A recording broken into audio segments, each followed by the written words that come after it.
नमस्कार। निशुल्क ज्योतिष परामर्श केंद्र में आप सबका स्वागत है। जैसा कि कल हमने 19 अप्रैल 2026 को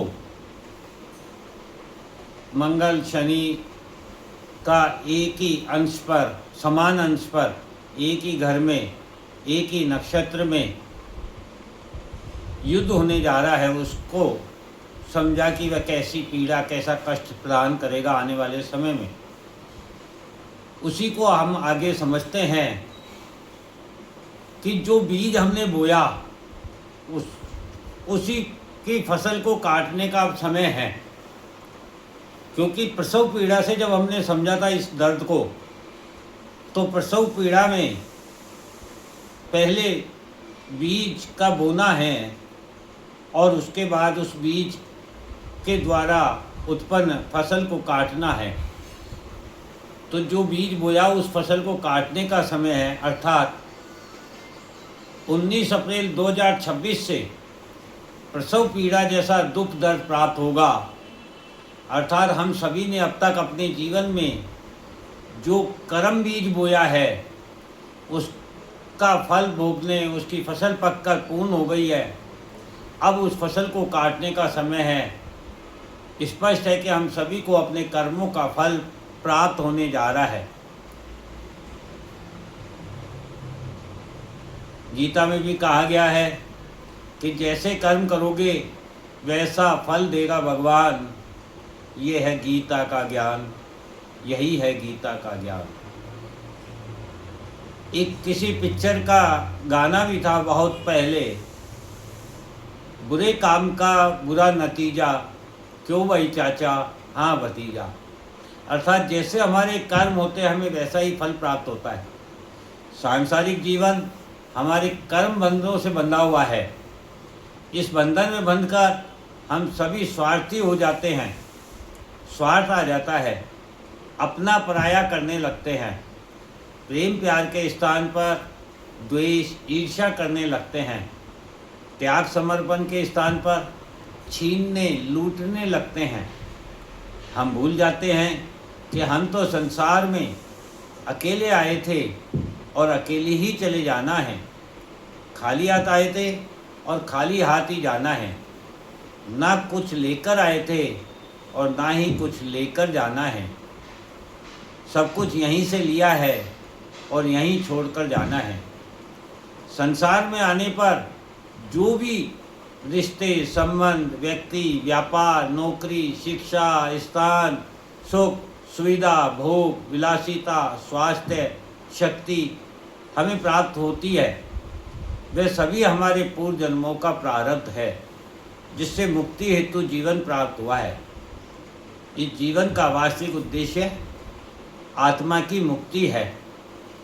हम इसके विपरीत जीवन जीते हैं, क्योंकि मुक्ति छोड़ने देने से प्राप्त होती है और हम सभी जीवन में सब कुछ पाना चाहते हैं, हासिल करना चाहते हैं, कुछ भी छोड़ना नहीं चाहते हैं। और ये पाने, हासिल करने की चाहत ही हमें पुनः नए बंधन में बांधती जाती है। यही प्रकृति में व्याप्त माया है, जिसमें बंधकर हम जीवन भर दुख, दर्द, तकलीफ में रहते हैं और समस्याओं से घिरे रहते हैं। हमें चिंता सदा सताती रहती है।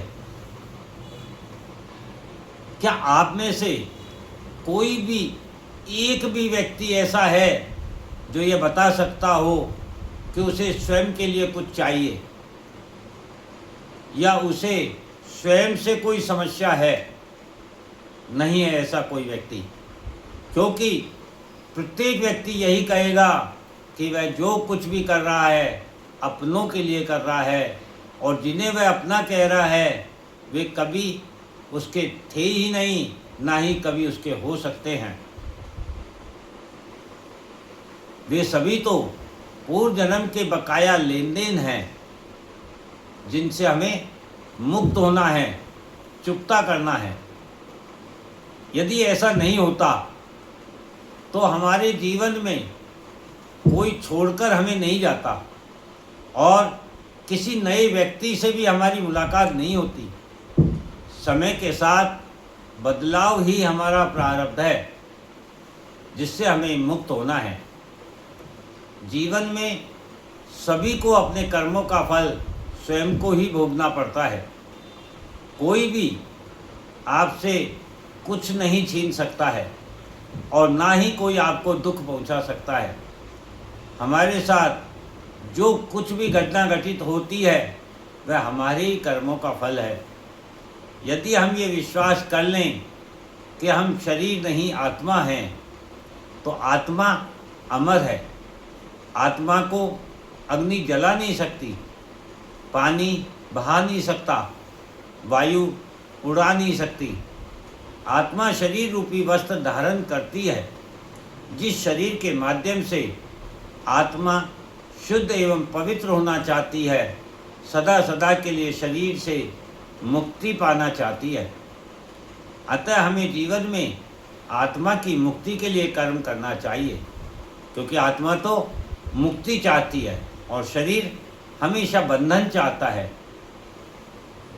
शरीर आकर्षण का कारण है और आत्मा मुक्ति की कारण है। शरीर भोग चाहता है, आत्मा मुक्ति चाहती है। इससे क्या निष्कर्ष निकलता है, क्या हमें परिणाम प्राप्त होने जा रहा है, इसे समझते हैं। हमें अप्रैल 2026 से हमारे कर्मों का फल प्राप्त होना शुरू होने जा रहा है। प्रकृति वर्तमान में न्याय की मुद्रा में है। सभी के कर्मों का न्याय करेगी।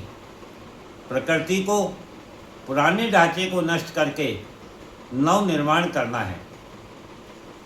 पुराना ढांचा सदा जर्जर होता है और नव निर्माण सदा सुंदर होता है। अतः सृष्टि की नई रचना सुंदर होगी, जिसमें प्रेम, प्यार, त्याग, समर्पण, धर्म, मर्यादा होगी। भगवान राम का अवतार हमें धर्म और मर्यादा समझाता है, बताता है, और भगवान कृष्ण का जन्म हमें प्रेम, प्यार और त्याग, समर्पण बताता है। अतः अब जीवन में हमारे साथ जो भी घटना घटित हो, उसे अपने कर्मों का फल एवं भगवान का प्रसाद मानते हुए हमें सहज स्वीकार करना चाहिए, क्योंकि हर कष्ट में ईश्वर सदा हमारे साथ रहता है, हमारे आत्मविश्वास के रूप में हमारे साथ होता है। इसलिए अपना आत्मविश्वास बनाए रखें। जैसा कि कल हमने आपको बताया था कृष्ण कुंती के संवाद में, कि जब कृष्ण पांडवों के द्वारा युद्ध जीत जाने और सिंहासन प्राप्त कर लेने पर बुआ कुंती से कहते हैं कि मुझे इजाज़त दीजिए और आप कोई वरदान मांगिए। तो माता कुंती कृष्ण से कहती है कि जब दुख थे तो आप हमारे साथ थे, और अब जब सारे सांसारिक सुख है तो आप हमें छोड़कर जा रहे हैं। ऐसी स्थिति में आप मुझे वरदान दीजिए कि मुझे संसार के सभी दुख प्राप्त हों, ताकि सदा आपका साथ बना रहे। अर्थात भगवान सदा कष्ट में, दुख में आपके साथ होते हैं। दुख में सुमरिन सब करे, सुख में करे ना कोई, जो सुख में सुमरिन करे तो दुख काहे को होए। यही हमारे बीज और बीज का फल है जो हमें भोगना है। इसके लिए हमें तैयार होना है। अब आगे हम जो चर्चा करने जा रहे हैं वह हमने मार्च में ही आपको बता दिया था कि ऐसी ऐसी घटनाएं आपके जीवन में घटेगी जो असंभव है, जिसके बारे में आप कभी सोच भी नहीं सकते थे, और वह घटनाएं घटित होगी। इसके बारे में हम अगले एपिसोड में चर्चा करेंगे। जय हिंद, जय भारत।